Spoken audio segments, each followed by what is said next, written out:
Hello friends, आज धुनियाके साजी काची स्कुल বুলি ওলাইছো। আজি যেহেতু সৰস্বতী পূজা, ৰাতিপুৱা সোনকালে ৰেডি হৈ স্কুল আহি পালোহি। সবেই আহি পালেহি স্কুলত।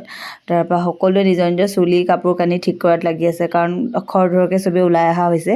আজি আকৌ ৰাতিপুৱা সোনকালে অহা দেখি স্কুলৰ আৰু কলেজৰ দিনলৈ মনত পৰিছে। তেতিয়া আমি 11:30 মান বজাত যাওঁহে, এতিয়া আকৌ স্কুললৈ 8টা বজাতে আহিব লাগে। তাৰপিছত এইফালে কেঁচা প্ৰসাদখিনি ৰেডি কৰি থকা হৈছে। সেইখিনি সবেই মিলিজুলি যা যোগাৰ কৰি ল'লোঁ, আৰু ষ্টুডেণ্ট অহাৰ লগে লগে সময় নাপাওঁ। তাৰপিছত সবেই ফটো মাৰিবলৈ কাৰণে ৰেডি হৈ আছে। এইটো সময়তে আমি সবেই একেলগ হৈ ফটো চটো মাৰিবলৈ সময় পাওঁ। তাৰপিছত ষ্টুডেণ্টৰ যেতিয়া ভিৰ হৈ যায়, কোন ক'ত আছে একো খা খবৰে নাথাকে। এইফালে আকৌ ছাৰে কিবা এটা কৈ আছিলে দেই সেই সময়তে। তাৰ পৰা আৰতি কৰিবলৈ ওপৰলৈ মাতিলে, আমি সকলোৱে পূজাৰ আৰতি কৰিলোঁ। তাৰপিছত ষ্টুডেণ্ট অহা ভিৰ হ'লেই। ষ্টুডেণ্টৰ ভিৰ মানে এইবাৰো যথেষ্ট হৈছে, আগৰ দৰে একেই। প্ৰতি বছৰে আমাৰ স্কুলত বহুত ভিৰ হৈ যায়। ষ্টুডেণ্ট পঢ়ি থকাবোৰো আহে, পঢ়ি ওলাই যোৱাবোৰো আহে, আকৌ ইয়াৰ পৰা বেলেগ স্কুললৈ যোৱাবোৰো আহে, তেনেকৈ পেৰেণ্টছসকলো আহে।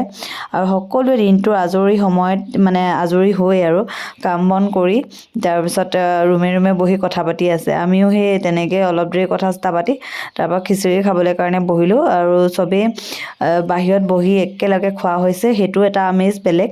যিহেতু ক্লাছৰ সময়ত আমি ইজনে সিজনীক লগ নাপাওঁ, কেতিয়াবা কাৰোবাক দেখাই নহয়। আজি চবে একেলগে খাইছোঁ, হাঁহি মেলি কথা পাতি খুব ভাল লাগিছে আমাৰ।